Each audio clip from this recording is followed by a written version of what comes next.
Pierre Perret, né le 9 juillet 1934 à Castelsarrasin, dans le Tarn-et-Garonne, est l'un des artistes les plus emblématiques de la musique française, apprécié comme chanteur, auteur-compositeur, poète et écrivain.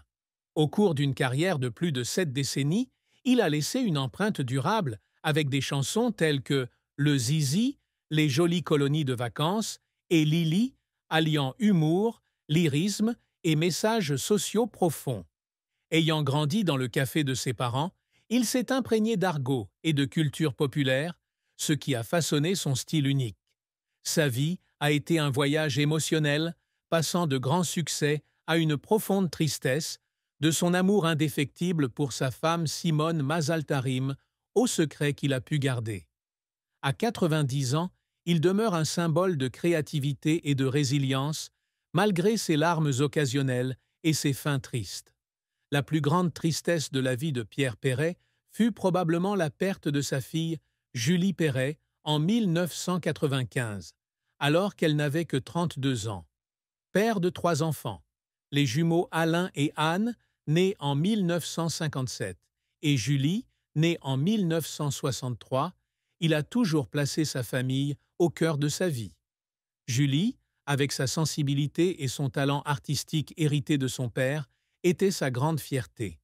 Bien que la cause de sa mort n'ait pas été rendue publique, la perte soudaine d'un enfant à un si jeune âge a certainement été un choc insurmontable. Il a confié un jour, lors d'une interview, que les jours qui ont suivi cette perte ont été les plus sombres pour lui, car il a dû faire face à la douleur de la perte d'un enfant et au sentiment d'impuissance face à son impuissance, face à son destin. Les chansons qu'il a écrites après 1995, notamment ses mélodies mélancoliques, ont peut-être été sa façon d'exprimer sa douleur intérieure, bien qu'il ait rarement évoqué publiquement cette tragédie. Une autre tristesse a résulté des critiques publiques et médiatiques concernant son style lyrique audacieux. Artiste connu pour son argot et ses chansons provocatrices, comme le Zizi, il a souvent été confronté à la controverse. Certaines de ses chansons, comme Les jolies colonies de vacances, furent temporairement interdites de diffusion à la télévision française dans les années 60, jugées inappropriées.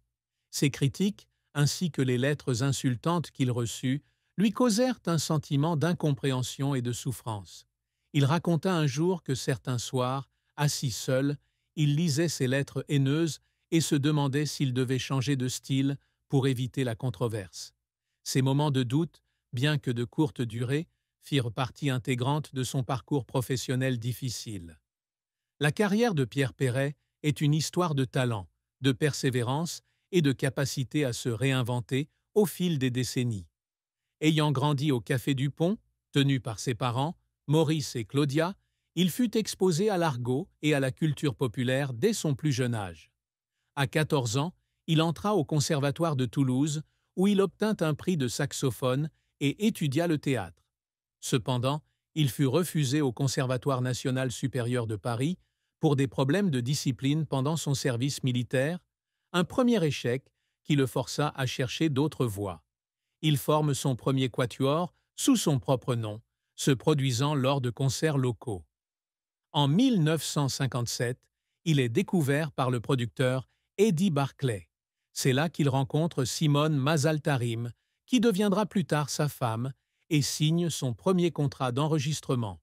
En 1958, il entame une tournée dans les cabarets parisiens et se produit avec The Platters en France et en Afrique. Cependant, une maladie pulmonaire l'oblige à passer 2 ans à l'hôpital, ce qui porte un coup dur à sa carrière naissante. Après sa convalescence, il revient avec son premier album, Le Bonheur conjugal, en 1960, mais le succès est mitigé. Sa percée survient en 1963 avec Le Torboyau, vendu à 100 000 exemplaires, suivi de Les jolies colonies de vacances en 1966, vendu à 200 000 exemplaires et devenu l'une des chansons les plus emblématiques de la chanson française.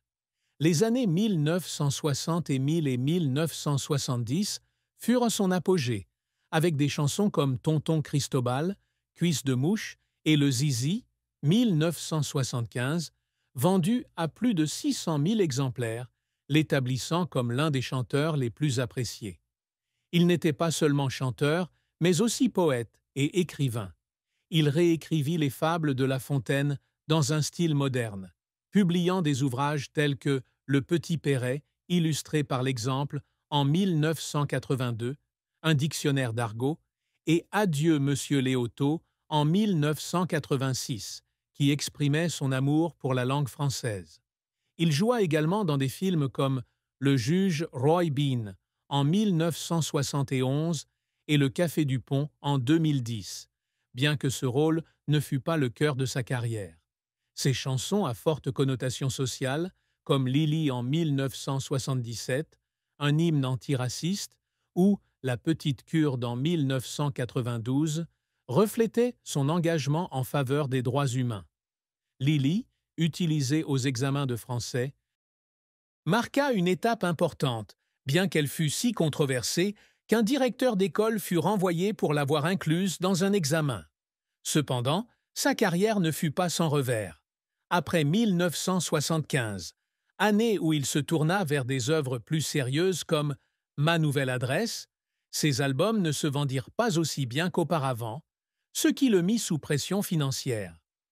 Son départ de Vogue Records en 1969 pour produire sa propre musique sous le label Adele, bien qu'audacieux, fut initialement semé d'embûches en raison du manque de ressources. Il a confié que les premières années d'autoproduction furent stressantes, car lui et Simone travaillaient sans relâche pour maintenir la société à flot. Certaines de ses chansons, comme Paris saccagé en 2023, furent critiquées pour leur critique politique, suscitant la controverse et lui valant de nombreuses critiques. Ses revers, sans l'abattre, laissèrent des cicatrices émotionnelles. Ses efforts pour le faire pleurer venaient souvent de son dévouement à son art et à sa famille. Dans les années 1950, alors qu'il se produisait au cabaret La Colombe, il paniquait lorsqu'on lui demanda de chanter un solo pour la première fois. Il raconta qu'il était si bouleversé qu'il avait voulu s'enfuir, mais que les encouragements de son manager l'avaient aidé à surmonter cette épreuve. Les longues nuits passées à écrire des paroles, notamment pour des chansons comme Lily, l'ont obligé à se plonger dans des sujets sociaux douloureux, et il a versé de nombreuses larmes, ressentant la douleur de ceux qui étaient discriminés. À la mort de Julie, il a pleuré en écrivant des mélodies tristes, sans toutefois admettre publiquement qu'elles étaient destinées à sa fille. Continuer à se produire sur scène à 80 ans, malgré sa santé déclinante et la pandémie de Covid-19 qui a interrompu sa tournée.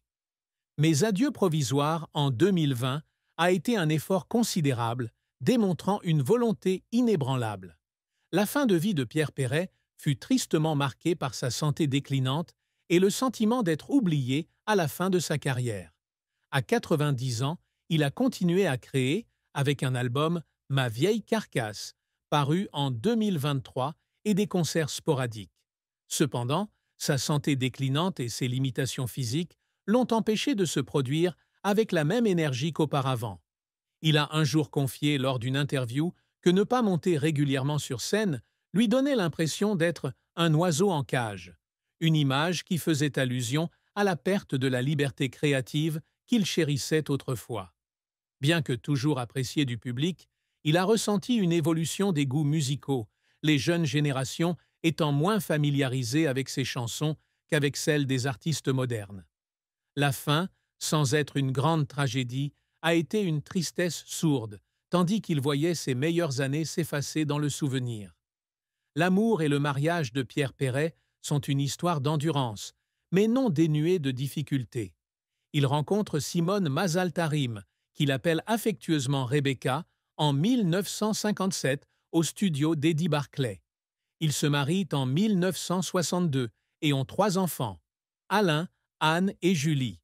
Leur relation durera plus de 6 décennies, ce qui en fait l'un des mariages les plus durables de la chanson française.